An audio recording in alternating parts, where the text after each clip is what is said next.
Kegagalan itu tidak pernah ada kecuali kamu berhenti bergerak. Itulah kalimat diulang-ulang oleh Babe waktu itu, di mana saya memang mengajukan sebuah pertanyaan yang bertujuan untuk membuat level kehidupan bisnis saya naik. Setidak-tidaknya advice darinya saya butuhkan. Saya merasa gagal.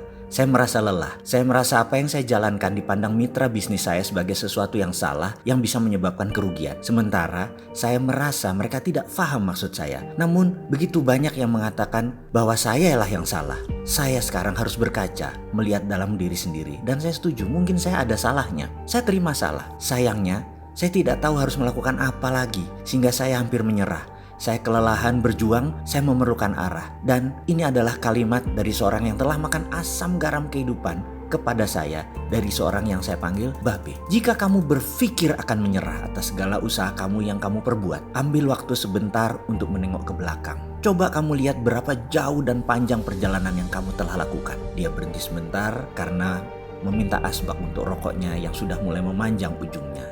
Sisa tembakau terbakarnya. Dilanjutkannya kalimatnya sembari menghembus asap rokoknya. Jika kehidupan memukulmu keras, pukul kembali lebih keras. Jika kamu jatuh, mantulah lebih tinggi dari jatuhmu. Itu namanya peningkatan. Dikala semua orang bermimpi untuk sukses, seorang pemenang akan bangun dan kerja keras untuk meraihnya. Jika kamu ingin mencapai impian yang tak terhingga, maka kamu harus bekerja keras dengan benar dari awalnya. Kamu harus bekerja like never before, tidak sama dengan apa yang kamu pernah lakukan. Lebih keras lagi, lebih benar lagi. Sebuah kegagalan adalah peluang untuk memulai kembali dengan benar, dengan lebih bijak. Dia berhenti sejenak untuk memindahkan posisi duduknya. Matanya menerawang ke halaman depan kamar kerjanya yang banyak pohon, lalu berkata lagi, "Kamu pasti tidak pernah gagal dalam skala ukuran saya. Dikala dalam perjalanan kehidupan ada hal yang tidak terelakkan terjadi, adalah tidak mungkin menjalani kehidupan tanpa kegagalan. Kecuali kamu hidup dengan sangat hati-hati, yang artinya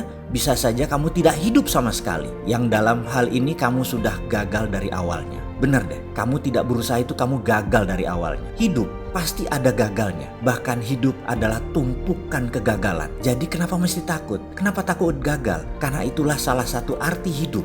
Sangat mudah terjebak dalam kegagalan. Bahkan banyak kegagalan tepat di ujung sebuah kesuksesan. Hal ini terjadi karena dua hal. Kamu takut untuk gagal lagi, atau kamu tidak memantaskan diri kamu untuk mencapai sesuatu yang lebih baik. Sekarang dia menatap saya tajam. "Saya mengenal kamu. Bahan dasar kamu baik. Kedua orang tua kamu saya kenal. Bahan baku mereka juga baik. Kalau bibitnya baik, maka buahnya pasti baik. Tinggal seberapa kamu kuat bertahan dan menjaga api semangatmu. Kamu harus menjalani hidup kamu dengan seluruh potensi yang Tuhan sudah berikan kepada kamu. Kamu harus membuat pondasi yang kuat untuk impian kamu. Ingat, buat pondasi impian kamu. Sekali lagi, buat pondasi impian kamu." Babe berpaling dan berubah posisi duduknya menatap ke arah jendela, menyeruput kopi yang sudah mulai dingin dan melanjutkan ceritanya yang dibuka dengan pertanyaan. "Kamu tahu apa yang dalam pikiran Lee Kuan Yew dikala melihat Singapura di tahun 60-an? Di awal dirinya memegang tampuk pemerintahan di Singapura. Persoalannya lebih pelik dan lebih parah dibandingkan dengan apa yang sedang kamu hadapi. Negara yang tidak memiliki kekayaan apapun, tidak memiliki sumber daya alam, perilaku bangsanya yang malas, yang jorok, yang memiliki pola pikir sempit. Setiap minggu tidak heran melihat mayat terbujur penuh luka di selokan, penyakit di mana-mana, dan tidak ada sumber mata pencaharian bagi penduduk Singapura. Kala itu,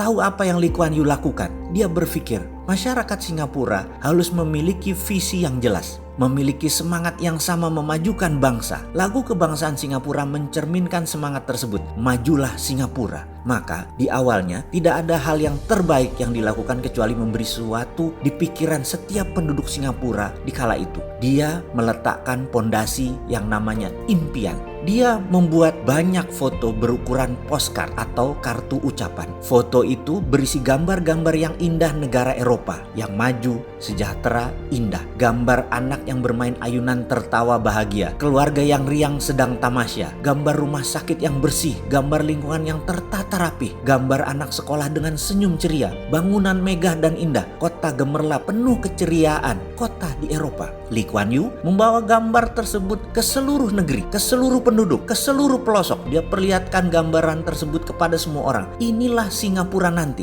Inilah gambaran Singapura ke depan. Dia jadikan gambar ini adalah visi bersama, impian bersama. Dengan syarat ke depan bangsa Singapura harus percaya pada impian tersebut. Jangan pernah menyerah. Selalu semangat. Terus pegang pada visi tersebut erat-erat. Percaya visi itu akan terjadi. Puncaknya, 35 tahun kemudian, 5 tahun setelah Lee Kuan Yew tidak menjabat Perdana Menteri lagi, ada sebuah pesta bersama yang diselenggarakan besar-besaran di malam tahun baru di seluruh Singapura. Sebuah karnaval keceriaan yang dipuncaki dengan teriakan menggema seluruh antero Singapura bersama-sama. Mereka mengatakan, "Yes, we arrive." Singapura tiba di tempat yang sama dengan gambaran yang mereka lihat 35 tahun yang lalu. Waktu itu saya di sana, bergetar seluruh tubuh saya ini. Berlinang air di pipi karena haru. Semangat itu benar-benar nyata. Benar, kita bukan bagian dari mereka, namun semangat juang seperti yang mereka lakukan dimanapun buat siapapun, impact positifnya sangat terasa dan hal itu membanggakan.